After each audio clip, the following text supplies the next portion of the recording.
घर में बच्चे होते हैं छोटे, उन्हें कुछ ना कुछ उपद्रव करना है। जैसे जैसे बड़े होने शुरू होते हैं, 1.5-2 साल के हो गए, उनकी ऊर्जा बढ़ने लगती है और काम धंधा भी कुछ है नहीं, स्कूल में भी प्रवेश मिला नहीं। तो जो 2 साल वाले होते हैं बड़े खतरनाक हो जाते हैं, क्योंकि ये चलते भी हैं, ये बोलते भी हैं, ये पालने वाले नहीं हैं, ये पालने में नहीं पड़े हैं, ये चलते हैं, ये बोलते हैं और जिम्मेदारी इन पर कुछ है नहीं। तो ये तोड़ फोड़ मचाएंगे, ये करेंगे, वो करेंगे, जो ही चीज़ मिलेगी उसी चीज़ को पकड़ना चाहेंगे। अभी यहाँ पर कोई 2 साल का बच्चा बच्ची हो और उसको छोड़ दो, तो अब तक उसने ये सब कुछ आजमा लिया होता, ये पकड़ लिया होता, इसको चख लिया होता, कैमरे में जहाँ जहाँ बटन दबाए जा सकते थे दबा दिया होता, मेरे बाल खींच लिए होते, इसकी दाढ़ी बांधी होती, सब कर डाला होता। एक काम और ये करते हैं 2 साल के बच्चे, जानते हो क्या? ये अपने शरीर को भी खिलौना बनाते हैं। उसकी शुरुआत पहले से ही हो चुकी होती है, जब वो 3-4 महीने 5 महीने के होते हैं। कभी अंगूठा चूसेंगे, कभी पाँव का अंगूठा पकड़ लेंगे, कभी पाँव का ही मुंह में डाल लेंगे, कभी कुछ करेंगे, और शरीर से खेल रहे हैं क्योंकि उन्हें कुछ तो चाहिए। मन चंचल है, उसे कुछ तो पकड़ना है, किसी न किसी चीज़ का उपद्रव करना है। तो ये बच्चे ऐसा भी करते हैं कि अपना जननांग ही पकड़ लेंगे, फिर माताएं आती हैं छुड़ाने, छोट छोट गंदी बात, ये नहीं करते। वो कुछ नहीं कर रहा है, वो अपना बैठा हुआ पकड़े हुए है, अपना खेल रहा है मस्त। उसको भी बहुत नहीं है, उसको चाहिए कुछ, उसे खिलौना चाहिए। वो बुरा बच्चा नहीं है, उसके ऊर्जा बहुत है, उसे खेलना है। तो फिर माँ ला करके उसको कोई खिलौना दे देगी, कोई और कुछ विधि लगाएगी कि ये व्यस्त हो जाए। वही हाल वयस्कों का है।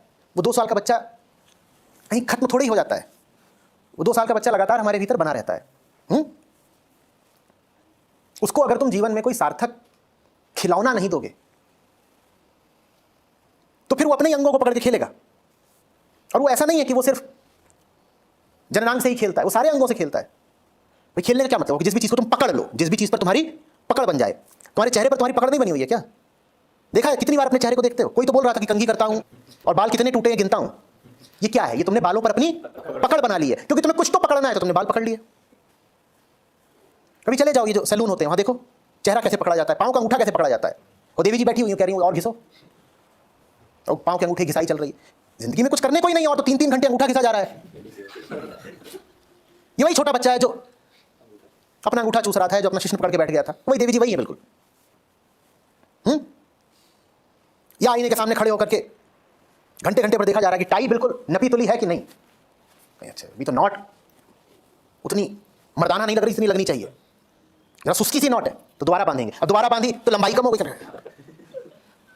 बेल्ट तक जानी चाहिए ना, नाभि पे रुक गई तो फिर खोली गई, फिर ये क्या कर रहा है?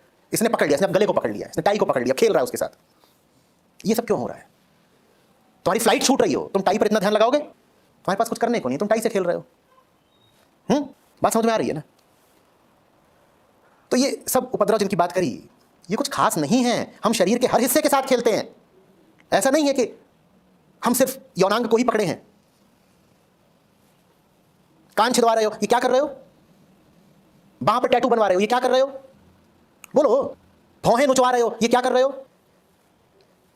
पांव के बाल छीले जा रहे हैं, ये क्या कर रहे हो? पर पांव के बाल छीले जा रहे हैं इसको तुम गलत मानते ही नहीं। हाँ, यौनांग कोई पकड़ ले तुम कहोगे गंदा आदमी है, और जो अपनी वैक्सिंग करा रहा है वो गंदा आदमी नहीं है। उसकी भी तो सारी आसक्ति शरीर से ही है ना, जो अपनी जांघ के बाल छिलवाए और जो अपने यौनांग के बाल छिलवाए, दोनों में कोई विशेष अंतर है? पर एक को तो तुम कह दोगे नहीं कोई बात नहीं, ये तो सामान्य बात है। देवी जी हर 15 दिन में जाती है बाल छिलवाने, उसको तुम बुरा मानोगे ही नहीं। ये दाढ़ी छीली जाती है रोजी, क्या है? बोलो।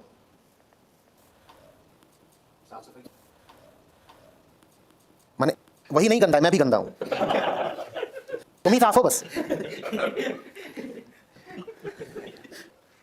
ये शरीर से आसक्ति नहीं है क्या? बोलो कि रोज छील रहे हो। पर इन बातों को हमारी सामाजिक नैतिकता बुरा मानती ही नहीं है। ये बातें ठीक है, कोई अपने होंठ घिस रहा है लाली से, बिल्कुल कोई दिक्कत ही नहीं, कोई दिक्कत नहीं। पर कोई अपना यौनांग घिसना शुरू कर दे तो तुम कह दोगे बड़ा बुरा काम किया, हस्त मैथुन कर रहा है। बताओ पहले। आसक्ति आसक्ति सब एक है। देह में तुम नाक से चिपक जाओ कि पेट से चिपक जाओ कि अंगूठे से चिपक जाओ कि जांघ से चिपक जाओ कि यौनांग से चिपक जाओ, सब एक है। और सब की मूल वजह भी एक है, और उस वजह का नाम है फुर्सत। उनको अपने से श्रेष्ठ मत मान लेना जो यौनांग की अपेक्षा बालों से चिपके रहते हैं।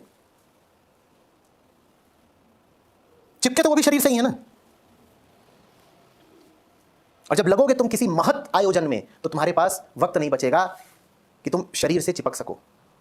ये सब व्याधियां अतिरिक्त फुर्सत के कारण हैं। जैसे ही जीने के लिए कोई अनुकूल कारण मिलेगा, वैसे ही व्यर्थ की चीजों पर ध्यान देना, समय देना अपने आप छोड़ दोगे।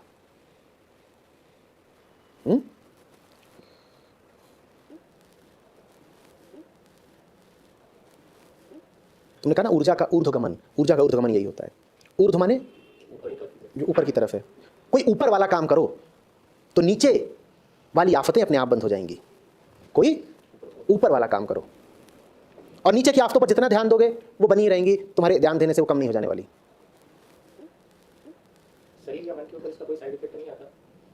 तुम्हें अभी यही व्यक्तिगत चिंता सता रही है कि मेरे शरीर पर क्या साइड इफेक्ट आ जाएगा, या मन के ऊपर? वो भी तो व्यक्तिगत चिंता ही है। मैं कह रहा हूं उद्देश्य होना चाहिए तुम्हारे व्यक्तित्व से कहीं आगे का। जैसे अपने व्यक्तिगत सुख के लिए तुम काम चिंतन करते हो, वैसे ही अपनी व्यक्तिगत सुरक्षा के लिए पूछ रहे हो कहीं कोई साइड इफेक्ट तो नहीं हो जाएगा। ले देकर अटके तो रह गए किसमें? शरीर में और अपने ही व्यक्तित्व में। तो ये प्रश्न ही व्यर्थ है ना कि मेरे ऊपर कोई व्यक्तिगत कुप्रभाव तो नहीं पड़ेगा। अरे व्यक्तिगत सुप्रभाव भी बुरा है, तो मैं व्यक्तिगत कुप्रभाव की क्या बात करूं? जब तक तुम व्यक्तिगत में ही फंसे हुए हो तब तक ये सब चलता रहेगा। फिर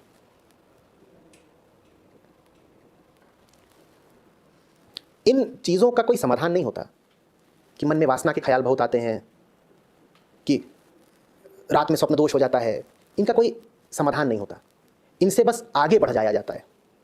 ये छोटी बातें हैं, हम इनसे आगे बढ़ गए। ये बातें हमें कहीं नजर ही नहीं आती, न जाने कहां पीछे छूट गई। कुछ बातों का समाधान करने के लिए भी उन बातों से उलझा नहीं जाता, बस उन बातों से आगे बढ़ जाते हैं। आगे बढ़ जाओ, ये छोटी बातें अपने आप पीछे छूट जाएंगी। और अगर इनका समाधान करने लग गए तो इन्हीं बातों के सामने अटके रह जाओगे। दिन भर करो किसी सार्थक काम के लिए जमकर मेहनत, ऐसी गहरी नींद आएगी फिर कि न स्वप्न दोष। कभी कोई दिन हुआ है ऐसा कि करी है हाड़ तोड़ मेहनत, तब जो नींद आती है वो सुषुप्ति कहलाती है, उसमें सपना ही नहीं होता। और जब सपना ही नहीं होगा तो स्वप्न दोष कहां से आ जाएगा? पर उतनी मेहनत तो करो, और उतनी मेहनत तो प्रेम ही करवाएगा।